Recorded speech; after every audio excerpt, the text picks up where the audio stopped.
The province of Northern Samar in Eastern Visayas or Region 8. The province of Northern Samar has the municipality of Catarman as its provincial capital. It is a part of the Visayas Island Group in Region 8 or Eastern Visayas region. It is composed of 0 cities, 24 municipalities, 569 barangays, and was founded on June 19, 1965.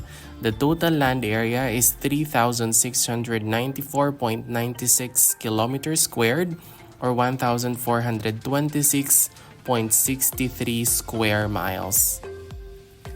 For the province of Northern Samar, south are the provinces of Samar and Eastern Samar.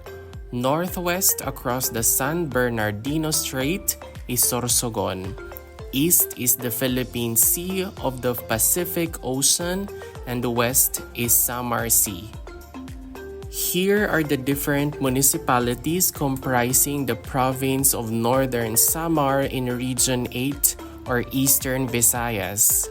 We have the municipality of Alien with 20 barangays, municipality of Biri with 8 barangays, municipality of Bobon with 18 barangays, municipality of Kapul with 12 barangays, municipality of Catarman with 55 barangays, municipality of Katubig with 47 barangays, municipality of Gamay with 26 barangays, municipality of Lawang with 56 barangays.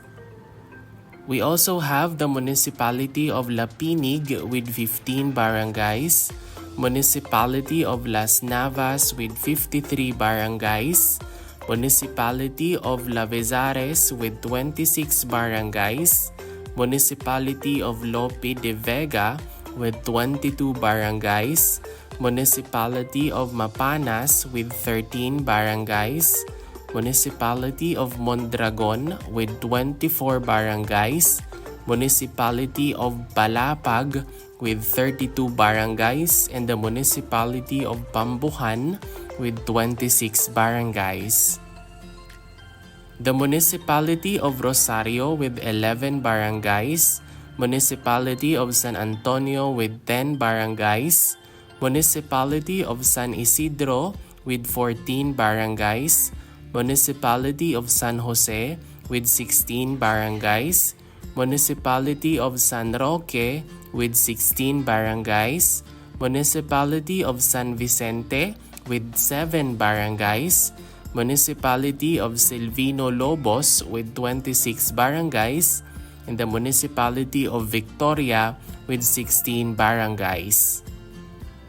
And that is all about the different municipalities comprising the province of Northern Samar in Region 8 or Eastern Visayas region.